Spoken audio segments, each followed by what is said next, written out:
Hello friends. Today we'll about multiplication of mixed numbers. This is a following video to the multiplication of simple fractions video that you can also watch in my channel. A quick intro and we'll start.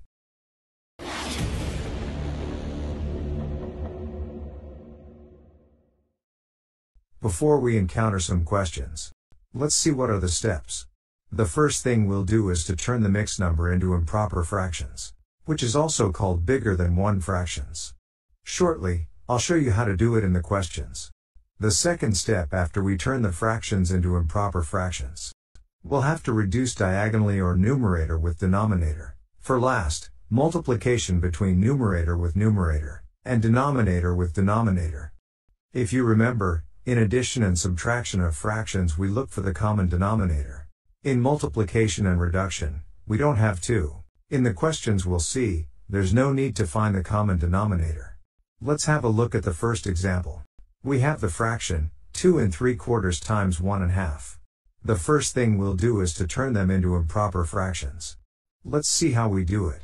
To turn 2 3/4 into an improper fraction, we'll multiply 2 times 4 and add the numerator.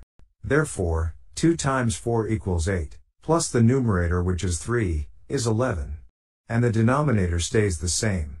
The first fraction will be 11/4.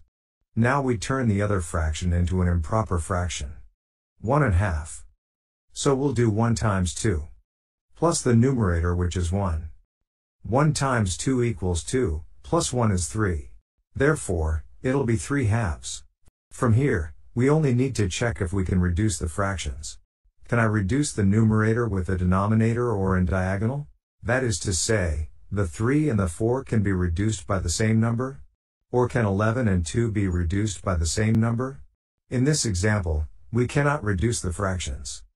Therefore, we'll do numerator times numerator.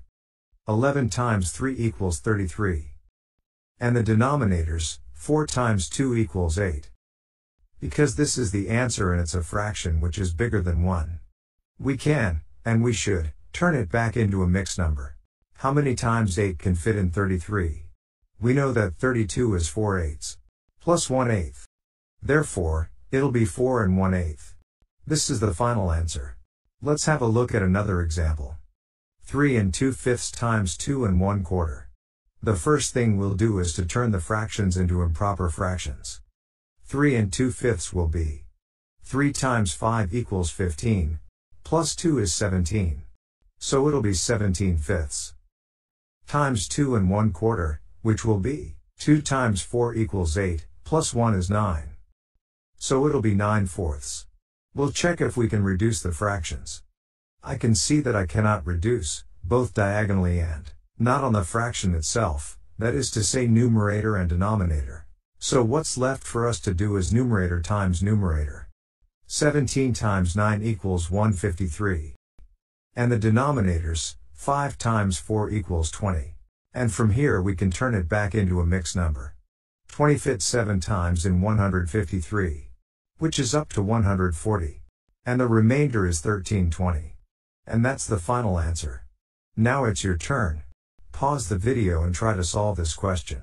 And after that, check with the video if you were right. Now let's see if you were right. We'll turn the fractions into improper fractions. 2 2/3. 2 times 3 plus 2 equals 8/3. Plus 1 times 4 plus 2 equals 6/4. Some of you may have multiplied the numerators and the denominators and got 48/12. Although it's the correct answer, it's not the right reduction, that is to say the final reduction. Therefore, using the steps I showed you, we'll reduce first. Let's see if we can reduce the numerators with the denominators or reduce diagonally. 3 and 6 are both multiplications of 3. Therefore, I'll divide them by 3. 3/3 equals 1 and 6/3 equals 2, and I can see that I can reduce in the second diagonal as well. 8 and 4 are both multiplications of 4. 4/4 equals 1 and 8/4 equals 2. All we have left to do is to multiply what's left from the numerators, numerator times numerator, which will be 2 times 2 equals 4. And the denominators, 1 times 1 equals 1. We don't have to keep the 1 in the denominator if that's the final answer. Therefore, the final answer will be 4. As you can see, because we reduced first, we don't have to reduce at the end of the question. And that's a more efficient and faster way to get to the final answer. Friends, we've learned multiplications of mixed numbers. And the most important thing is to not try to multiply them when they're still a mixed number, but to turn them into improper fractions first. Good luck! And have a blast!